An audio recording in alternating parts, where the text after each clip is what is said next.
homeopatía. Hasta que hago, siendo estudiante, los cursos de formación de homeopatía antes de recibirme de médico. Es decir que, y en la homeopatía se le da gran importancia a la historia biopatográfica. ¿Cómo es eso, doctor? La historia biopatográfica es la historia de la enfermedad. Es decir, los factores que llevan a que un ser humano se termine enfermando físicamente. Atrás de una enfermedad hay una historia vital y un sufrimiento y situaciones de vida que de alguna manera llevan a la persona a terminar en una enfermedad física. Pero nada es al azar, todo es por alguna causa. Y la homeopatía estudia mucho eso. Después surgió la medicina psicosomática y la medicina, distintas formas, la psiconeuroinmunología, que ahora se habla hoy en día, pero la homeopatía como tal, desde muy antiguo, siempre se dedicó a estudiar esa historia de la enfermedad, ¿no? La historia biopatográfica. Vuelvo a la pregunta, Sí. ¿intuye de alguna manera en esas historias, cuando uno se vincula con el paciente, el consultante, el médico, digamos, el que está para asistirlo, en este caso, homeópata o no, ve que el individuo da indicios de esa historia de la enfermedad, del inicio de esa historia de la enfermedad? Porque a mí me pasó hace poco. Una persona se había fracturado. Sí. Lo primero que pregunté, ¿qué tensión, qué presión importante, y yo no soy médica, qué presión importante sentías el día previo? ¿Ahora qué? ¿Yo soy iluminada? No, a mí me pasó. Y supe inmediatamente, cuando me fracturé, estaba jugando al fútbol con mis hijos, podía ser un accidente y dejarlo ahí. Yo inmediatamente supe que yo estaba ganando tiempo por una situación que tenía que resolver. Entonces cuando pregunto, y el individuo dice, lo primero que dice es no. Pero si uno sigue escuchando, viene la respuesta. Claro, totalmente. Y pasó. No sé, a esto me estoy refiriendo. Totalmente. Yo creo que atrás de cada enfermedad hay un sentir de la persona y una historia, y la persona lo sabe en algún punto. Y es consciente de que no por casualidad le vino lo que le vino.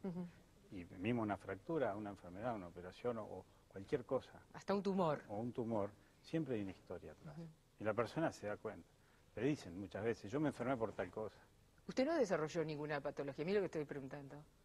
No. No, porque se dice que los tumores son heridas afectivas que se remontan a la historia, para no ir a historias pasadas ni cosas extrañas, que capaz que usted sí las aborda, a historias primarias de Claro. nuestra infancia, que no pudimos resolver y que quedaron ahí. En algún momento pueden tomar vuelo.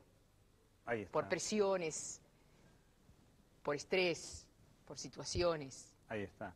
Nosotros hablamos de los sentimientos primarios y los sentimientos secundarios, no se hablan de eso. Muchas veces, por ejemplo, un abandono no resuelto. Aunque haya sido en el momento en que nació el individuo. Vamos a suponer que, que cuando lo dejan en la escuela la primera vez, siente el abandono. Después ese sentimiento se vuelve a repetir a los 9 años en otra circunstancia. Y después a los 12 en otra circunstancia. Y después en vez de sentir abandono se ataca de asma o se ataca de los riñones. Y siempre hay como una gestalt de vivencias, como un hilito que va uniendo todas las vivencias. Y después llega a los 30 y una situación de abandono le dispara... Una depresión. Sí, o un síntoma físico, ¿no? O un síntoma físico. Una colitis, ¿no? Ahí está. Y después a los 40 hace un tumor de intestino, ¿no? Ese tumor de intestino de pronto tiene que ver con las vivencias primarias. Si uno analiza la gestalt de recuerdos, la línea de recuerdos, llegamos a la conexión primaria, ¿no? Y hay que saber observar y preguntar y guiar y entender ese proceso, ¿no? No sé si me explico. Para mí, clarísimo. Sí. Eso pasa. Y la enfermedad no es un hecho aislado. La enfermedad está en un ser humano que siente las cosas de determinada manera, ¿tá? Y las vive de determinada manera y las procesa de determinada manera. Y no todo el mundo se enferma, porque hay veces que procesamos adecuadamente los sentimientos y otras veces no. Usted había dicho... Nosotros hablamos de los arquetipos. Ahí está. Y usted había dicho, exactamente iba a eso, usted había dicho que dependía de nosotros mismos. Claro, de las experiencias. De las experiencias de vida. Y desde dónde nos ubicamos frente a ese abandono. A todos nos dejaron en la escuela, ¿no? Claro. Y si nos sentimos solitos cuando se fue nuestra mamá o papá. Claro, porque la vivencia de abandono... Pero no todos la vivimos y procesamos, es una enfermedad. Claro, porque la experiencia de abandono es humana. Nadie puede decir, yo nunca me sentí dejado de lado, abandonado. Es arquetípico.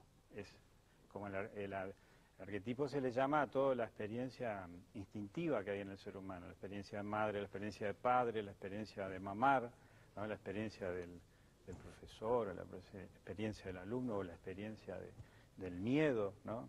O el desamparo, o el abandono. Son experiencias humanas que nos conforman y nos hacen avanzar en la vida y crecer y desarrollarnos, ¿no? Ahora, cuando quedamos atrapados en un sentimiento defensivo, que se llama, ese abandono o ese desamparo se transforma en patológico y se cronifica, no se supera. Y eso es lo que muchas veces lleva a la enfermedad. Entonces la enfermedad, junto con los sentimientos y unido en la historia, cuando no se elabora adecuadamente, lleva al conflicto y a la enfermedad. Le propongo una pausa. Bueno.